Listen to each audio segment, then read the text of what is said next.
ताज्या बातम्यांसाठी महान करेला सबस्क्राइब करा आणि बेल आयकॉनला क्लिक करा। इंडिया आघाडीच्या उमेदवाराला विजयी करण्याचा निर्धार। इचलकरंजीत विधानसभा क्षेत्र कार्यकर्ता बांधणी शिबिर। इंडिया आघाडी देईल त्या उमेदवाराच्या पाठीशी संघटितपणे उभे राहून इंडिया आघाडीच्या उमेदवाराला विजयी करण्याचा निर्धार इचलकरंजी येथे झालेल्या विधानसभा क्षेत्र कार्यकर्ता बांधणी शिबिरामध्ये करण्यात आला।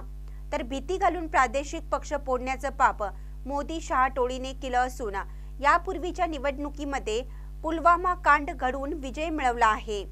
तर आता श्रीरामाच्या नावावर मताचा जोगवा मागण्याचं काम भाजप करत असल्याची टीका सर्वच नेत्यांनी यावेळी व्यक्त केली।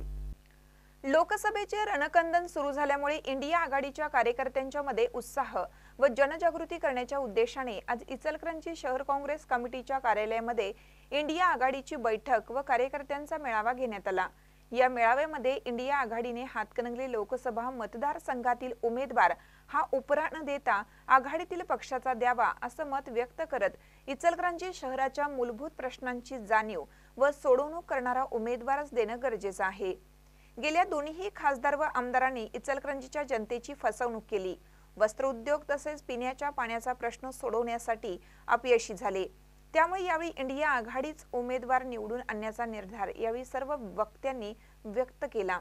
जर राजू शेट्टी यांची भूमिका महायुती आणि महाविकास आघाडी या एकाच नाण्याच्या दोन बाजू असल्याची टीका करत आहेत।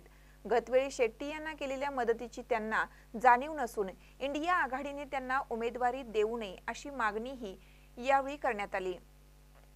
या बैठकीत राष्ट्रीय काँग्रेसचे शशांक बावस्कर, संजय कांबळे, राहुल खंजिरे, राष्ट्रवादी शरद पवार गटाचे मदनराव कारंडे, नितीनराव जांभळे, माजी आमदार राजीव आवळे, मँचेस्टर आघाडीचे प्रकाश मोरबाळे, सागर चाळके, संजय तेलनाडे, माकपचे सदा मलाबादे, दत्ता माने, शिवसेना उभाटा गटाचे संजय चौगले, वैभव उगळे, महादेव गौंड, सयाजी चव्हाण, आनंदा शेट्टी, राजू खुद, उदयसिंह पाटील, नितीन कोकणे यांच्यासह इंडिया आघाडीचे पदाधिकारी व कार्यकर्ते उपस्थित होते। महानकर न्यूजसाठी प्रवीण पवार, इचलकरंजी।